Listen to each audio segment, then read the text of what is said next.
K9, German Shepherd saves drowning bear cub. Then something heartwarming happens. In the icy waters of a forest river, a tiny bear cub cried out, helpless and alone, just seconds away from being swept under.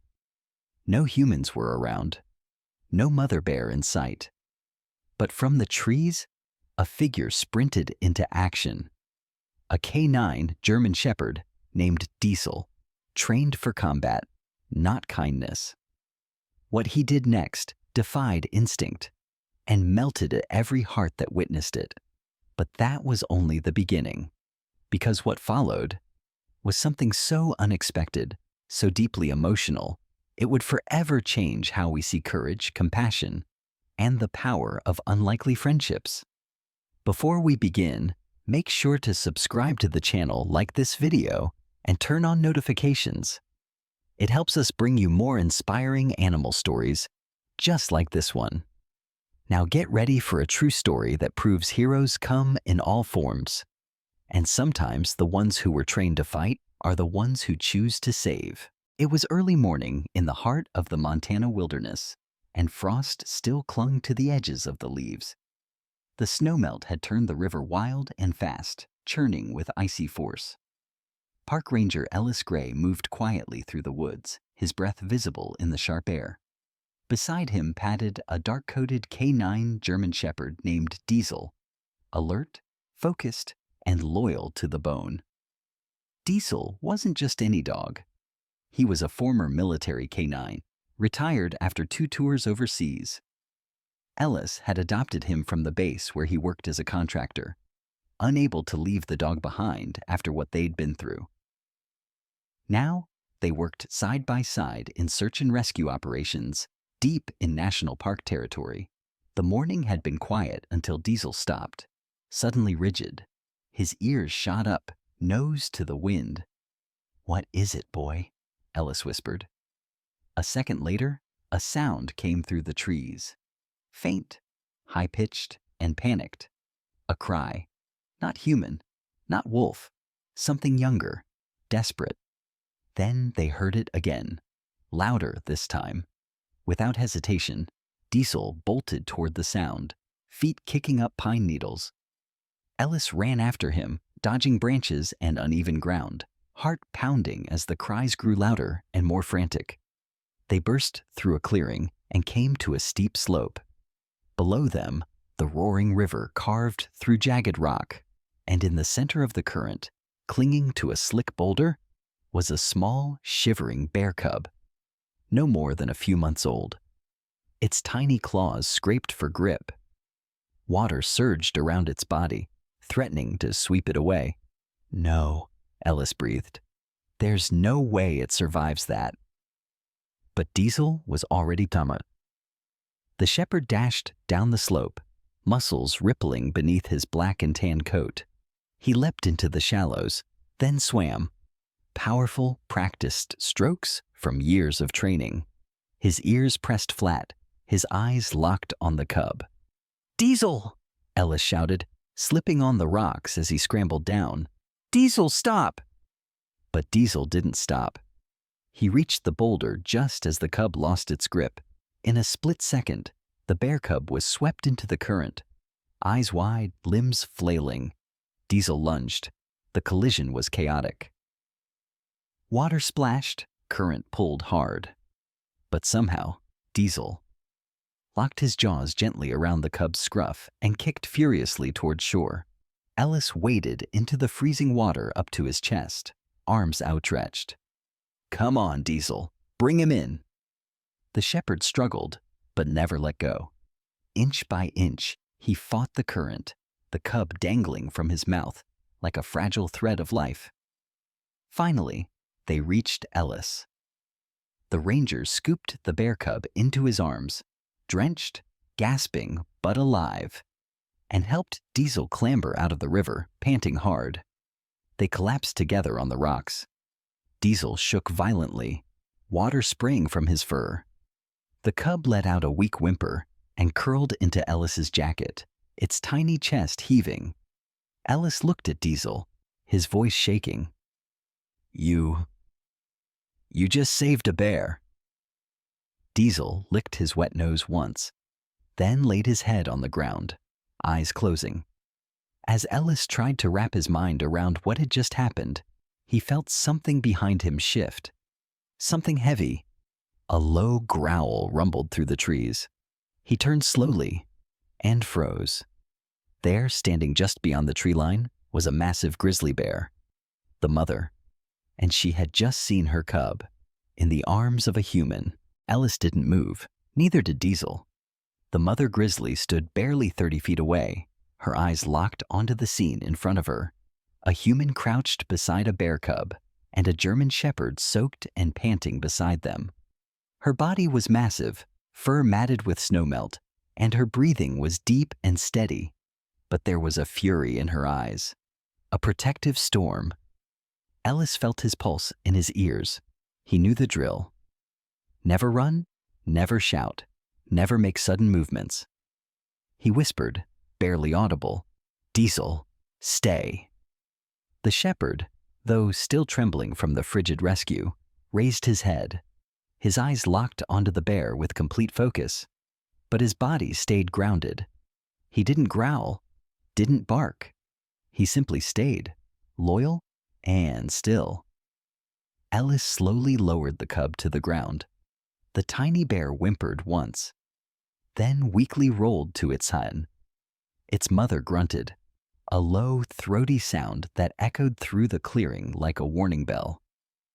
"She's deciding," Ellis muttered. Would she charge? Would she see the cub's position as a threat? Would she see Diesel as a predator? Ellis raised both hands, palms open. "He's okay. He's okay. We helped him." Of course, words meant nothing, but the tone, the calmness, might mean everything. The grizzly took one slow, deliberate step forward. Diesel didn't flinch.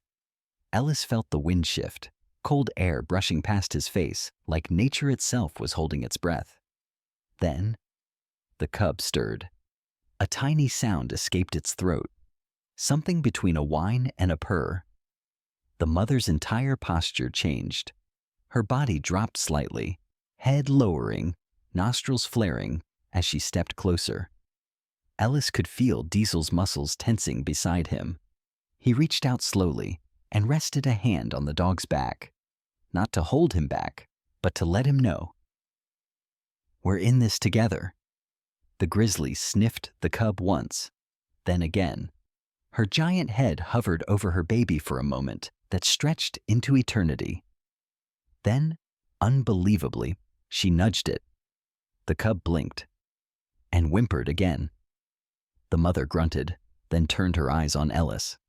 For a second, their gazes locked. Man and beast, both guardians of something they couldn't afford to lose.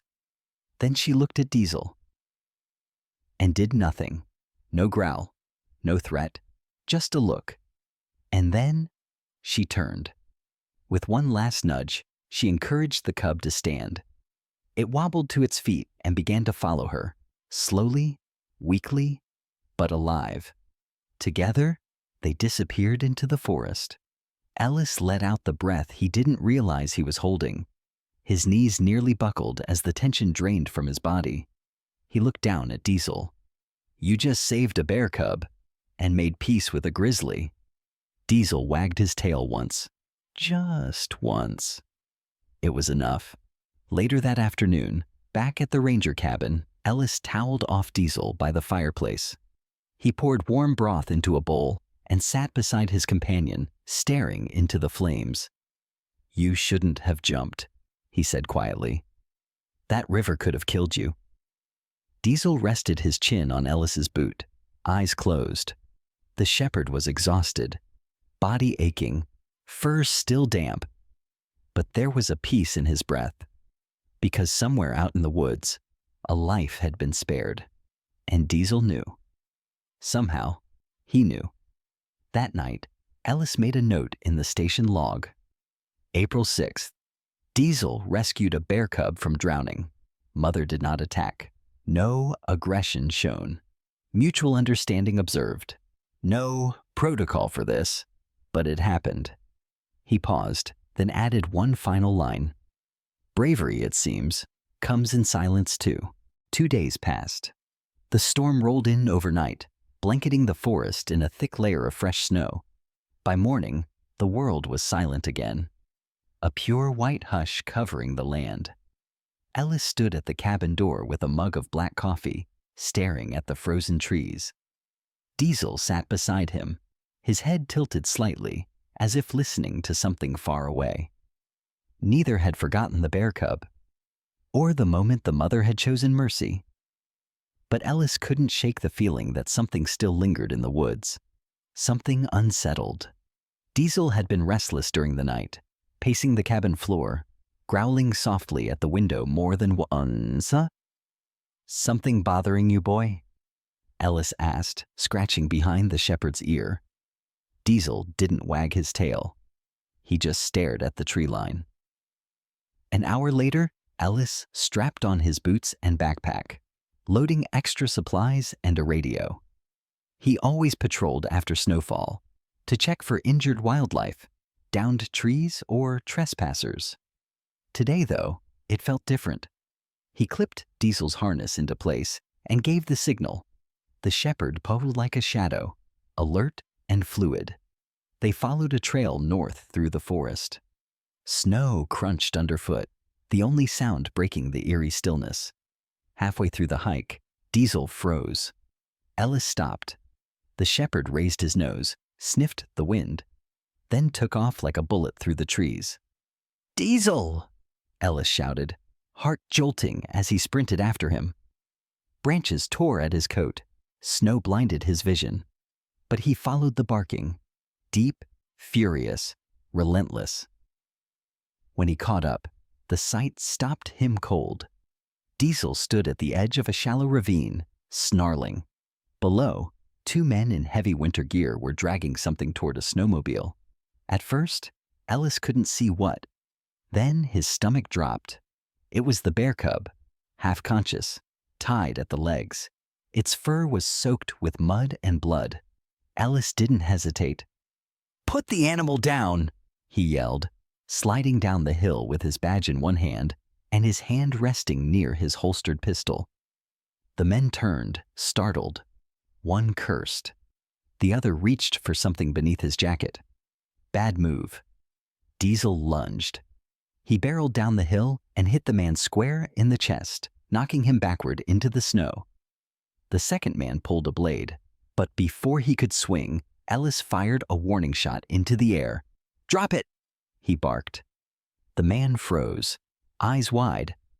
"Drop the knife or the next one won't miss." The weapon hit the snow. Diesel stood over the first man, teeth bared, growling low and sharp. The man didn't dare move. Ellis kicked the knife away, then radioed for backup. As he secured both men with zip ties from his pack, he examined the cub. The little bear was alive.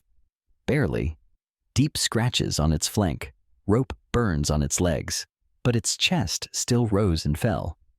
"Poachers," Ellis muttered, sick to his stomach. "You tried to take a cub. Days after its mother spared a human's life."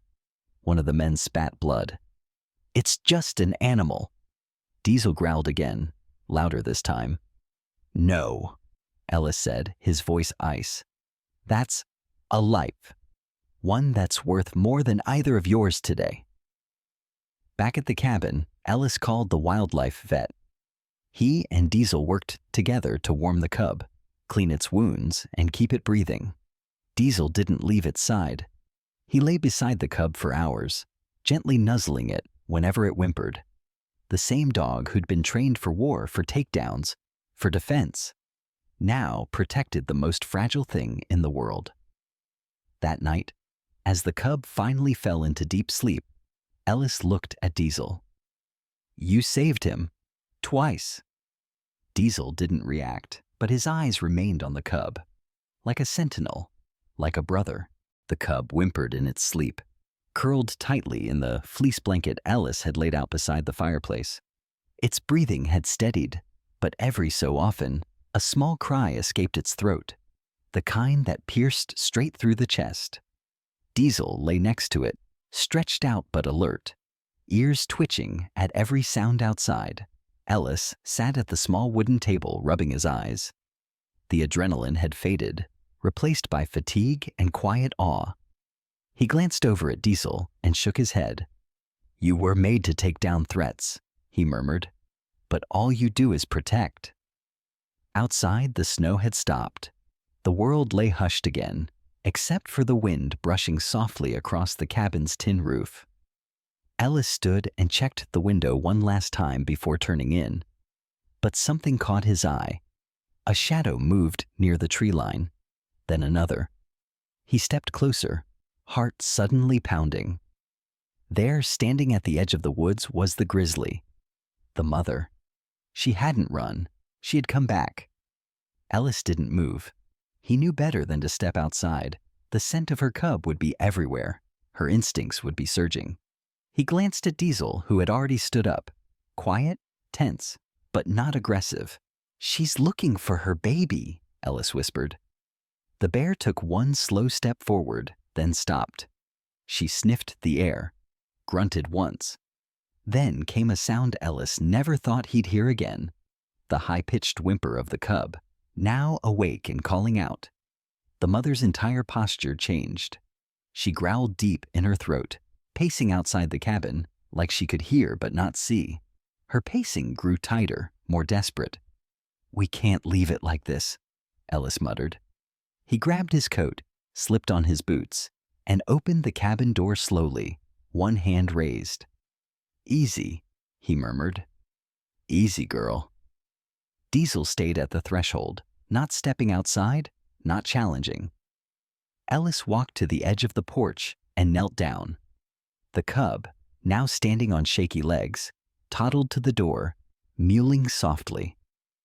Ellis reached down and lifted it into his arms, wrapping it in the blanket. Then he carried it outside, slowly, deliberately, and stopped about 20 feet from the tree line. The grizzly froze, nostrils flaring. "I'm not here to hurt you," Ellis said softly. "Your cub's alive." Because that dog saved him. Twice." He set the cub down in the snow. The little bear whimpered again, turned in a small circle, then cried out. And then, like a storm shifting direction, the mother charged. Ellis held his breath, ready to dive back. But she stopped inches from the cub. She sniffed it, nudged it, then turned and placed her massive body between Ellis and her child. She didn't growl, didn't attack. She simply stood there, guarding, and looked straight into Ellis's eyes. A long moment passed. Then, with a final grunt, she turned and guided the cub into the trees. Ellis didn't move until they were gone. Inside, Diesel watched it all. When Ellis came back in, cheeks red from the cold and adrenaline still racing, he dropped to one knee and wrapped his arms around Diesel's neck. "You gave that cub back its life," he whispered, "and its mother back her heart." Diesel licked his face once and settled again by the fireplace. That night, Ellis sat in silence, watching the flames flicker across the room. Something had shifted. This wasn't just a rescue story. This was something else. A moment between species. A piece that shouldn't have existed, but did. Diesel had not only saved a life, he'd rewritten the laws of instinct. And somewhere in the woods, a mother bear remembered a shepherd's mercy. 3 days passed. The snow began to melt, revealing patches of earth and the first hints of spring beneath the frozen soil. Ellis thought the chapter had quietly closed. The bear cub had been reunited with its mother. The poachers were in custody, and Diesel had returned to his usual patrols through the park. But nothing about what happened that week could stay quiet for long. It started with a knock at the ranger station door. Ellis opened it to find a young woman with a press badge around her neck and snow in her hair. Behind her stood 2 camera operators and a drone technician. "Ellis Gray?" she asked, breath visible in the crisp air. "I'm Lindsay from Northwest Wildlife News. We received a tip from the sheriff's office about your dog." Ellis raised a brow. Diesel? She smiled. About the German shepherd who saved a drowning bear cub, and then saved it again from poachers. He exhaled slowly. Let me guess. Someone leaked the incident report. Actually, she said, pulling out her phone, someone posted this. She turned the screen toward him. A shaky cell phone video played. It showed Diesel in the ravine, dragging the cub through the current. Ellis recognized the angle. It had to have come from one of the poacher's body cams, seized during the arrest. It had already reached 1.2 million views. The title read, Retired Military Canine Saves Bear Cub Twice. Even a grizzly shows respect. Ellis didn't know whether to be angry or stunned. You're trending, she said, and we'd love to do a full feature. He glanced behind her. Diesel lay just inside the cabin, watching through the doorway, tail gently sweeping the floor. He doesn't do it for cameras. Lindsay smiled. That's exactly why people need to see him. They filmed for 2 hours. Diesel didn't perform. He didn't bark on command or pose. He just sat quietly beside Ellis as he told the story. The whole thing. From the river rescue, to the confrontation with the mother, to the moment in the clearing when two species chose peace over fear. By the end of the interview, the camera crew was silent. Even Lindsay looked glassy-eyed. I've covered dozens of stories, she said, but I've never felt something like this. Ellis nodded. It's because Diesel doesn't act like a dog. He acts like something more, like a guardian. When the segment aired, it exploded. National news picked it up. Wildlife magazines featured Diesel on their covers. A retired general even called Ellis to thank him for honoring one of their own with such dignity. But the most unexpected call came from a local elementary school. They wanted Diesel to visit. And so 1 week later, Ellis and Diesel walked into a gymnasium filled with cheering kids holding hand-drawn posters. Thank you, Diesel. Hero pup. Bear saver. The shepherd didn't flinch under the noise. He walked calmly beside Ellis, wagging his tail softly as dozens of little hands reached out to touch him. Some kids cried. Others just stared, wide-eyed. Ellis knelt down beside one little boy. Do you like dogs? He asked. The boy nodded. I want to be like Diesel. Ellis smiled. Then start by helping someone smaller than you. That's what makes a real hero. Later that night, back at the cabin, Ellis and Diesel sat by the fire. The fame hadn't changed anything. There were no gold medals, no parades. But Diesel had changed something bigger. Hearts. And Ellis knew that somewhere deep in the forest, a grizzly mother remembered too. Because heroes don't always wear uniforms. Sometimes they wear fur and save lives in silence. The fame eventually faded, as all viral stories do. But the bond between Ellis and Diesel only grew deeper. The snow was long gone now, and the forest was full of life. Spring had returned, waking everything from its frozen sleep. Birds sang early in the mornings, and the river, once a place of danger and fear, now flowed gently through the trees. But Ellis had learned that nature never stays quiet for long. It was just past dawn when the call came through the ranger's radio. This is Tower 3. We've got a missing hiker, 12 years old. Last seen yesterday afternoon near Trail 14. Search teams already mobilized. Ellis froze mid-sip of coffee. He looked over at Diesel, who was already on his feet. The shepherd's ears perked, his body tense, ready. They'd done this before, but this time, something felt heavier. By the time they reached the base of Trail 14, the forest was already alive with volunteers, rescue teams, and shouting voices. The boy's name was Caleb. He'd wandered off while camping with his uncle and hadn't returned. Temperatures had dropped to the low 40s overnight. The terrain in that area was known for its steep ridges and hidden creeks. A 12-year-old out there alone for a night. The odds were thinning by the hour. Ellis knelt beside Diesel. "You know what to do, partner." He held out a jacket with Caleb's scent, which had been pulled from the family's gear bag. Diesel sniffed once, deeply, then bolted down the trail. They moved fast. Ellis followed closely, trusting the shepherd's nose and instinct. He'd learned long ago that when Diesel locked in, he didn't stop until the job was done. But after an hour of hiking steep ridges and circling down rocky slopes, Diesel stopped. He barked once, sharply, then again, turning his head toward Ellis and running forward. When Ellis caught up, he found Diesel at the edge of a shallow gorge, pacing, sniffing the earth furiously. Then he began barking again. Not aggressive, but loud, urgent. Ellis followed his gaze. Below, tangled in underbrush and mud, was a small body. "Caleb!" The boy was motionless. Ellis scrambled down the incline, heart pounding. When he reached him, Caleb was calm but alive, barely conscious. A nasty gash across his leg was bleeding slowly, and his lips were cracked from dehydration. "Hey, buddy," Ellis whispered, kneeling beside him. "You're okay? You're safe now." Caleb opened his eyes, barely, and whispered something. "Dog." Ellis turned. Diesel was at the top of the hill, barking, alerting the others. Within minutes, help arrived.